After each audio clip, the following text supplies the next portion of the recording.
Have you ever heard the creaking of a wagon in the night, accompanied by the howl of the wind and the cry of souls in mourning? In the misty lands of Brittany, where the waves murmur ancestral legends, a spectral figure lurks in the mist, the Ankou, the herald of death. His inverted scythe marks the end of the road, and his hearse, drawn by skeletal oxen, transports the souls of the departed to their final destination. Facing the Ankou is an encounter with the inevitable, a macabre dance where death equals all. Do you dare to enter the darkness and discover the secrets of the Ankou? In a forgotten corner of Lower Brittany, where the fog hangs like a cloak over the fields and forests, the Ankou lurks on the threshold between life and death.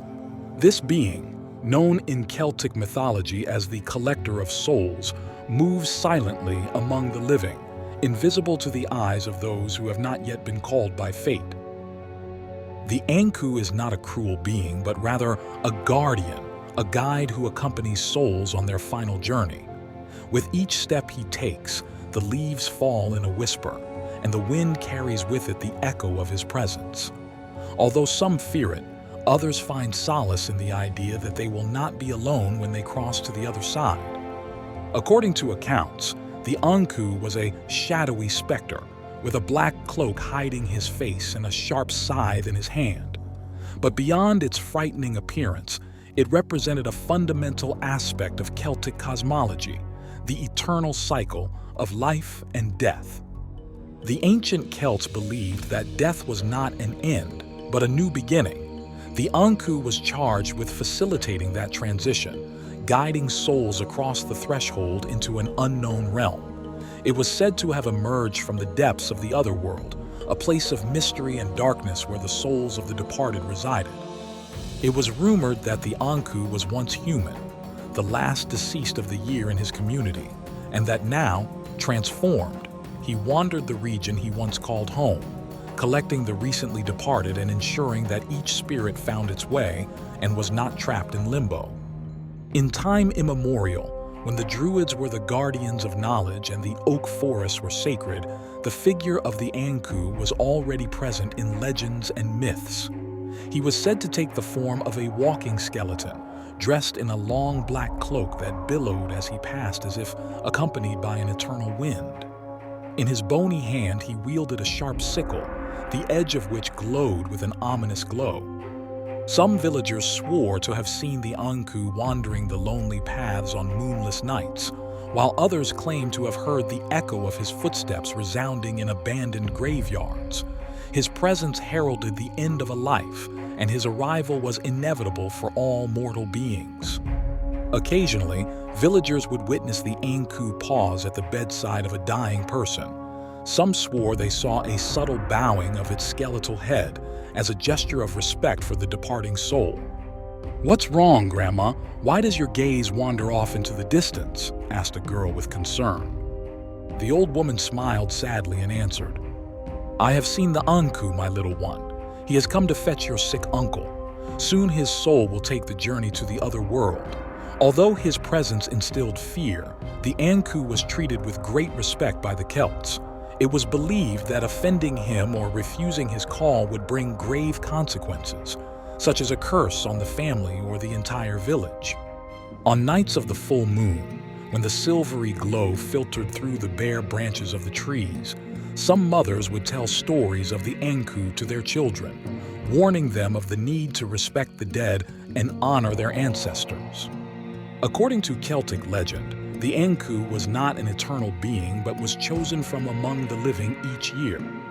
On the night of Samhain, the Celtic celebration of the end of summer, a man of the people was designated as the new Ankou. No one knew for certain how the Ankou was chosen, for it was a mystery jealously guarded by the ancient Druids. Some said he was the first to set foot in the cemetery after midnight, while others believed he was the last to leave the Samhain celebration. It was said that a young villager named Bran once witnessed the election of the Ankou during the Samhain festival. As the bonfires burned and the chants echoed into the night, Bran watched as an elderly druid approached the fire with a carved wooden bowl containing the names of all the men in the village. one of them would be chosen as the new Ankou, the messenger of death for the coming year. In the twilight of the night, when only the sound of the wind breaks the silence, the Ankou was preparing for his round. His chariot, the car and Ankou, was a relic of ancient times, built of wood that had heard the secrets of millennia and iron forged in the flames of countless bonfires. The horses that pulled the chariot were not creatures of flesh and blood, but spirits that had accepted the burden of transporting souls. Their footsteps were so light that they left no trace, and their trot was so smooth that not even the most delicate of flowers would bend in their wake. The cart carried with it the weight of souls, but it was not a physical weight. It was the weight of untold stories, of unfulfilled dreams, of loves and losses. Each soul that boarded the cart left behind its earthly life and embarked on a journey into the unknown. The Ankou, with his scythe always in hand, was not an executioner but a gatherer. He did not cut down on life but freed souls from their earthly bonds. His scythe, blade outward, was not an instrument of fear but of liberation. As the chariot moved forward, the sound of its movement, the wig-ha-wag, became a melody to those who were ready to depart. It was not a sound of warning but a call, an invitation to undertake the last journey with peace and serenity. And so, night after night, the Ankou and his chariot traveled the roads between worlds, fulfilling a cycle as old as time itself. At each stop, a new soul joined the journey, and the chariot moved on, eternal and constant in its purpose. The Ankou was a herald of death with 1,000 faces. In Celtic mythology, he was known for his ability to change shape, adapting to the circumstances and the people he visited. Some saw him as a frail-looking old man with a gaze that transcended time and space, while others described him as a skeleton representing the finality of life. In the darkness of night, the Ankou could appear as a fleeting shadow, barely discernible in the corner of the eye. At other times, he would manifest himself more clearly, displaying his scythe and hat, unmistakable signs of his authority over the souls he collected. Despite his changing appearance, there was one thing that remained constant: his head, which turned endlessly, surveying every corner of his territory. This ability allowed him to be aware of every departing soul, ensuring that no soul was left behind. The Ankou did not judge, he did not punish, he simply did his duty. His presence was a reminder that life is transitory and that each moment should be cherished. For those who saw it, the Ankou was not an omen of fear but a symbol of an inevitable transition. In Celtic tradition, the Ankou was not a fixed entity, but a spirit that changed as the years passed. It was said that the last deceased of each year in a community became the Ankou of that locality for the coming year. This belief radiated the close relationship between the living and the dead, and how death was seen not as an absolute end, but as a transition and a shared responsibility. Each year's Ankou carried with him the memories of his past life, but also the solemnity of his new task. His role was vital, as he ensured that the souls of the recently departed were properly collected and guided.